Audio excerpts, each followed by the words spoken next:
Johnny Silverhand, legend, icon, rock star. But what if I told you he was also a liar? Well, no, but technically yes. Let me explain. In Cyberpunk2077, we play through Johnny Silverhand's memories on 2 occasions. But what you might not know is that the events within these memories are sometimes mistaken, untrue, or just straight up fabricated. In this video, I'm gonna go through both of his memory sequences and point out every single thing that's wrong with them. I'm gonna tell you the truth of what actually happened and then give an explanation as to why Johnny's memories lied to us. And before you start typing away in the comments, oh, this was just a retcon, the lore got changed in Cyberpunk 2077, man. Here is proof that Mike Pondsmith himself confirmed that it is all the same universe. Therefore, nothing was retconned and the lore remains constant throughout the Cyberpunk universe. Happy now? Anyways, that's enough yab. Let's just get straight to the video. Okay, so I'll be going in chronological order because in case you didn't know, his second set of memories actually takes place first. So let's begin. So starting off, and there's already a problem. Johnny and the rest of Samurai perform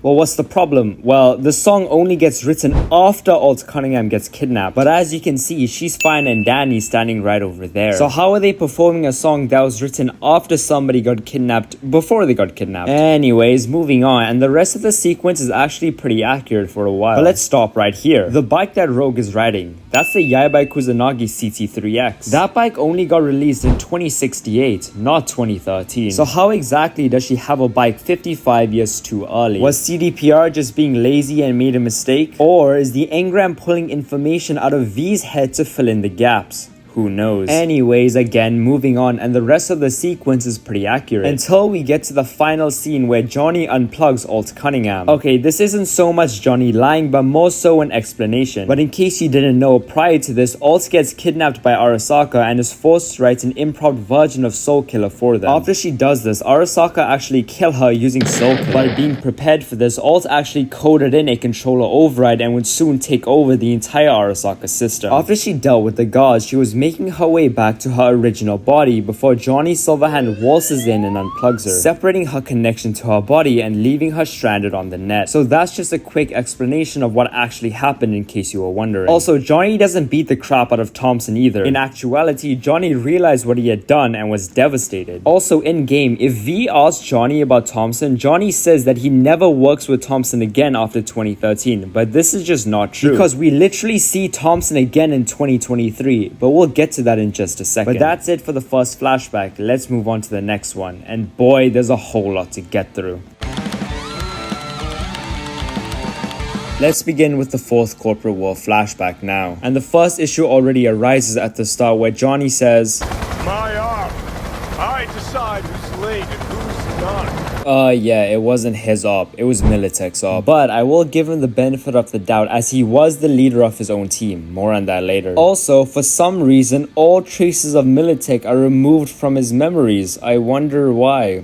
Who knows? Also, even without that, it was pretty obvious that he was working for Militech. I mean, guys, let's just think about it. The assault took place at the height of the 4th corporate war. Why would Johnny plan on attacking Arasaka Tower now? Because he's working for Militech, duh. Also, do you want to know what else is just conveniently erased from his memories? Morgan Blackhand and everybody else who's not in his team. Do you really think Militech would only send one small team in by themselves when they quite literally have the Morgan Blackhand on their payroll? I mean, why wouldn't they send him in as well? Also, another problem before we even touch down on the tower, Shaitan does not die on the helicopter. Shaitan's a Borg. He's not gonna die to some simple gunfire. He also plays a massive role on the invasion later on, but I'll mention that later. Also, wait, speaking of Morgan Blackhand, he also relates to the next point, the nuke. Johnny does not get the nuke, nor does he plant it. Morgan Blackhand and his team does. Basically, there were 3 teams involved in the mission. Morgan Blackhand's team's job was to plant the nuke, not Johnny. Johnny's team's job was to act as a distraction for Arasaka and to also free Alt Cunningham from their subnet. So no, he himself does not plant the nuke, nor does because he also bombed the tower for revenge, Militech were worried about Soul Killer, and so they decided to bomb Arasaka Tower. Also, another thing you definitely notice when playing through the memories is just how powerful his Malorian arms is. Like, my gun doesn't do that. Give me what he has. What the hell? All joking aside, this could possibly be due to his ego or CDPR just wanting to make playing through his memories more fun. I mean, don't lie, it's pretty fun just blasting through everybody and one-shotting everyone. Now let's move on to the juiciest part, his death. After he frees Alts from the subnet, Johnny runs over to these doors where he gets blown back by Adam Smasher. Smasher jumps down, Johnny shoots at him a little before he escapes and makes it to the roof.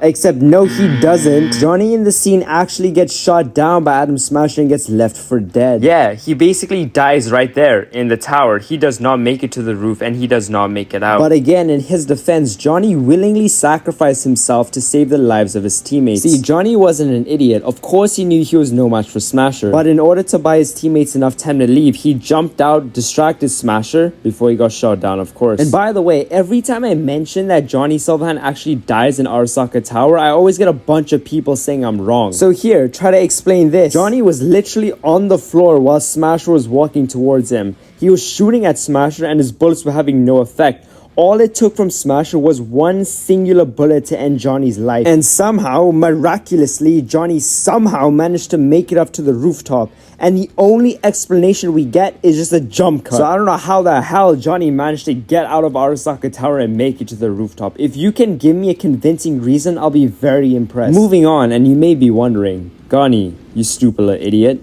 If Johnny dies in the tower, then he doesn't make it to the roof. So he doesn't make it to Saburo. So he doesn't get soul killered. So how the hell does he become an engram? My ever-perceptive viewer, what an excellent question. Well, the answer is Johnny does get soul killered, just not by Saburo. See, after Johnny gets shot down, his distraction gave enough time for Shaitan to immobilize Smasher for just a little bit. In the middle of this chaos, Spider Murphy was slipped next to Johnny's dying body and plug a data slug All gave her a while back that contained soul killer in it. Arasaka would later get their hands on Johnny's engram and then put it on the relic, of course. Also, in case you were wondering, it wasn't Johnny who dual Smasher on the rooftop. It was Morgan Blackhand. Also, in case you haven't realized it yet, many of Johnny's memories are just actually Morgan Blackhand's memories. I mean, planting the nuke, fighting Adam Smasher is pretty crazy. Okay, some quick fire facts. On the rooftop, Adam Smasher is in the wrong armor. He also isn't carrying Shaitan's biopod head. Also, I'm pretty sure that the Arasaka Tower shown in the memories is the same one as the one in 2077. So. Also, I want to address a counterpoint that I often hear people bring up. If Johnny doesn't die on the rooftop, then why does Rogue say,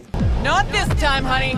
As this is a clear reference to when Johnny fell off her arms on the rooftop of Arasaka Tower. That's a great counter-argument. However, if you look very closely, you'll see that Rogue's mouth doesn't actually move when she says this, and also the relic animation plays at the same time. It's almost too convenient for it to not be true. Anyways, as for an explanation, the reason why his memories are like this is most definitely due to the fact that his engram has been rotting away in Mikoshi for the past 50 years now. It's only natural for his memories to degrade over such a long period of time. It's likely that he knows what happens, just not exactly the way it happened. For example, he knows that he dies to Adam Smasher, he just doesn't know exactly how he died. People also bring up the fact that he is insanely egotistical and narcissistic, and that is also very valid. But with all the disrespect that Johnny Silverhand gets, from me included, I call him a bum, I call him a clown. He does actually have some recognition, have some respect in the Cyberpunk universe, just not as much as compared to his peers. Anyways, that's the end of the video, and I hope you enjoyed it, and if you did, make sure to like, subscribe, and share it to a friend. And also, in case you were wondering, the sources used for this video are the Cyberpunk sourcebooks, and I will link them down in the description below. Anyways, have a great day, and thank you so much for watching.